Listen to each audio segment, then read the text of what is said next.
नमस्कार दोस्तों। ट्रंप का पुतिन की ओर झुकाव क्या रूस और चीन के बीच दरार लाने की है कोशिश?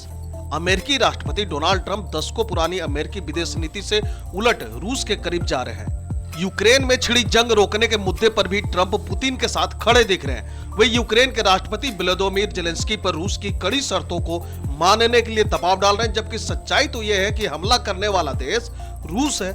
डोनाल्ड ट्रंप ने अपने यूरोपीय सहयोगियों से भी कहा है कि अमेरिका उनकी हिफाजत के लिए मदद जारी रखेगा, इस उम्मीद में ना रहें। अब सवाल उठने शुरू हो गए हैं कि क्या अमेरिका एक बड़ी रणनीति पर काम कर रहा है? क्या यह रूस को चीन से दूर करने की एक बड़ी योजना का हिस्सा है, या ट्रंप का व्यवहार सिर्फ उसकी निजी पसंद और पुतिन के साथ उनकी करीबी का नतीजा है? आइए सब समझते हैं ट्रंप प्रशासन कैसे ले रहा है रूस का पक्ष और क्यों जेलेंस्की को मजबूर किया जा रहा है रूस के आगे सरेंडर करने।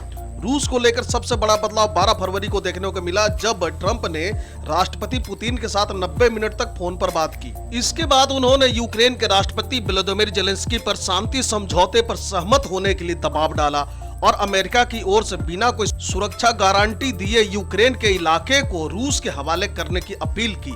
राष्ट्रपति पुतिन से फोन पर बातचीत के बारे में उन्होंने कहा, हम एक साथ बहुत करीबी से काम करने पर सहमत हुए, इसमें एक दूसरे के देशों की यात्रा करना भी शामिल है। ट्रंप ने कहा कि जंग के बाद यूक्रेन नाटो का सदस्य नहीं बन पाएगा, जबकि पिछली अमेरिकी राष्ट्रपति जो बाइडेन ने इसका वादा किया था, लेकिन रूस ने इस पर तीखा विरोध भी किया था। उसके बाद से तो जब भी मौका मिला अमेरिकी नवनिर्वाचित यानी कि फिर से दोबारा चुनकर आए अमेरिकी राष्ट्रपति ट्रंप जेलेंस्की को निकम्मा और तानाशाह तक कह चुके हैं। व्हाइट हाउस में जो नोकझोंक दोनों के बीच हुई वो सारी दुनिया ने देखा। व्हाइट हाउस की बैठक के दौरान ट्रंप ने कहा कि यूक्रेन को जंग ही नहीं करनी चाहिए थी, जबकि सच्चाई तो यह है कि हमला करने वाला देश यूक्रेन नहीं रूस था। ट्रंप ये भी कह चुके हैं कि अगर यूक्रेन में जंग खत्म होने के बाद वहां शांति सेना तैनात होती है तो अमेरिका उसमें यूरोप की कोई मदद नहीं करेगा। रूस ने यूक्रेन में पश्चिमी सेनाओं की तैनाती के विचार को सीधे खारिज कर दिया है। यूक्रेन जंग शुरू होने के तीसरी वर्षगांठ पर संयुक्त राष्ट्र में हुई वोटिंग में भी अमेरिका ने रूस का पक्ष लिया था। अमेरिका ने इस दौरान रूस की निंदा करने से इनकार कर दिया था। क्या अमेरिका रूस को चीन से दूर करने के लिए ऐसा कर रहा है? चलिए यह भी समझते हैं। यूरोपीय सहयोगियों से दूर होते और रूस की ओर बढ़ते झुकाव वाले ये कदम अमेरिका की अपनी 80 साल पुरानी विदेश नीति से पलटना है। हालांकि यह अभी साफ नहीं है कि क्या यह विदेश नीति की नई रणनीति है या कुछ और।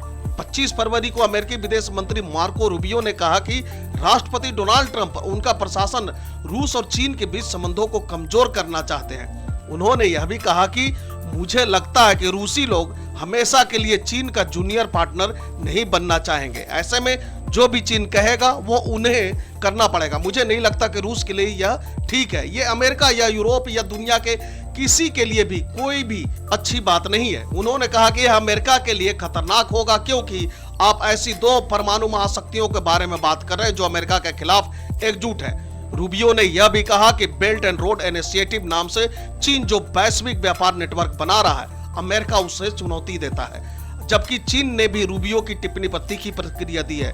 चीन के विदेश मंत्रालय प्रवक्ता लिन जियान ने कहा, चीन और रूस के बीच दरार डालने के अमेरिका की कोशिश विफल होने को अभिशप्त है। चीन और रूस के पास विकास की दीर्घकालिक रणनीति है। जिस रणनीति की बात रूबियो कर रहे हैं उसे सोवियत संघ के जमाने में पूर्व अमेरिकी राष्ट्रपति रिचर्ड निक्सन भी अपना चुके हैं। उनकी कोशिश भी चीन और यूएसएसआर को अलग करने की थी। निक्सन ने रूस को अलग थलग करने के लिए चीन से संबंध स्थापित किए, जबकि उसके उलट यहाँ पर ट्रंप रूस के साथ करीबी संबंध बनाकर चीन को अलग थलग करना चाह रहे हैं। यानी कि उस बार चीन से रूस को अलग किया गया, अब इस बार ये लोग रूस को चीन से अलग करना चाह रहे हैं। टिप्पणीकारों ने इसे रिवर्स निक्सन या रिवर्स किसिंजर प्लान बताता है। अपने राष्ट्रीय सुरक्षा सलाहकार हेनरी किसिंजर की सलाह पर निक्सन ने 1972 में चीन के साथ एक समझौते पर हस्ताक्षर किए थे। इस समझौते में अमेरिका के खिलाफ दोनों साम्यवादी देशों की एकजुट आक्रामकता को समाप्त कर दिया गया था। अमेरिकी think tank council for foreign relations का कहना है कि रूबियो की योजना से ऐसा लगता है कि व्हाइट हाउस और इसमें मौजूद चीन के कट्टर विरोधी चीन को दुनिया से अलग थलग करने और उसके बढ़ते वैश्विक प्रभाव को कम करने के लिए रूस के साथ मिलकर काम कर सकते हैं। अमेरिका नहीं चाहता कि रूस चीन के लिए कच्चे माल का एक उपनिवेश बन जाए। इसका मतलब होगा कि वे चीन को अपने संसाधन सस्ते में बेचेंगे, जो चीन को अमेरिका पर बढ़त दे रहा है। हालांकि इसकी कम संभावना है कि ट्रंप इस रणनीति का पूरी ताकत से समर्थन करेंगे। यह ट्रंप के विचार से अलग नहीं है और हो सकता है कि वह इसे संभव माने, लेकिन यह विचार मार्को रूबियो और विदेश नीति के अन्य पारंपरिक रिपब्लिकन शख्सियतों की ओर से आया है और वे व्हाइट हाउस की उस टीम में नहीं है जो नीतियां बना रही हैं। अब सवाल यह है कि क्या रिवर्स किसिंजर रणनीति काम करेगी? देखिए, यह रणनीति 1970 के दशक में निक्सन किसिंजर की चीन से दोस्ती कर यूएसएसआर को अलग करने की नीति का उल्टा रूप है, जिसे रिवर्स किसिंजर कहा जा रहा है। लेकिन रूस और चीन के बीच मजबूत व्यापारिक संबंध है, जैसे कि चीन रूस से बड़ी मात्रा में तेल और तकनीकी उपकरण खरीद रहा है, जिससे यह रणनीति सफल होती नहीं दिखती। रूस और चीन को अलग करने के लिए अमेरिका को कड़ी मशक्कत करनी पड़ सकती है।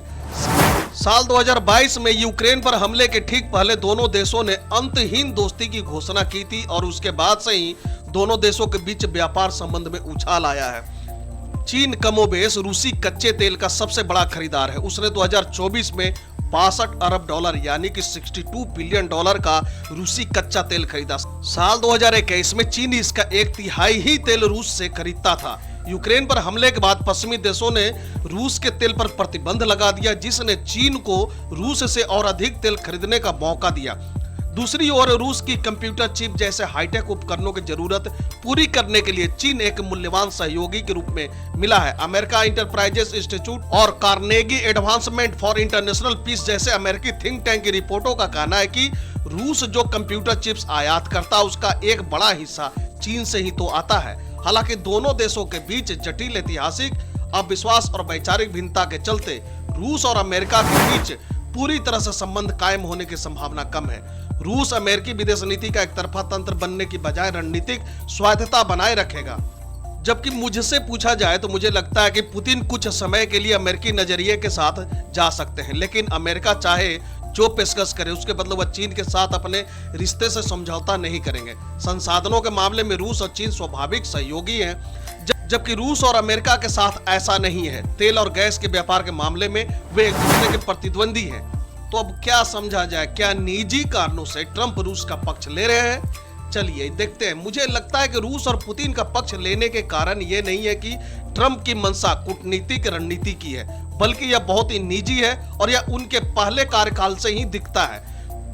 आपने यह देखा होगा कि चुनाव प्रचार अभियान में हस्तक्षेप को लेकर रूस पर आरोप लगे थे।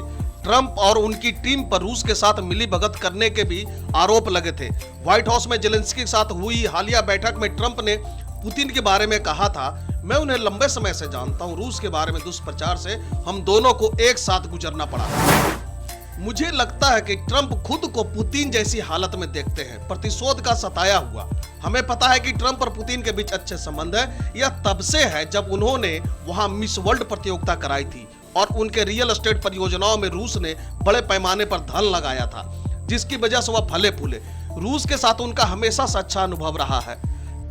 ट्रंप का रूस की ओर झुकाव एक जटिल मुद्दा है। यह केवल एक विदेश नीति रणनीति यानी कि रूस चीन को अलग करना तक सीमित नहीं, बल्कि उनके व्यक्तिगत झुकाव और अमेरिका की परंपरागत नीतियों को पलटने की प्रवृत्ति से भी प्रेरित हो सकता है। हालांकि रूस और चीन के मजबूत संबंधों को देखते हुए रिवर्स किसिंजर नीति की सफलता संदिग्ध लगती है। तो दोस्तों फिलहाल के लिए इस वीडियो में इतना ही। Thank you for watching.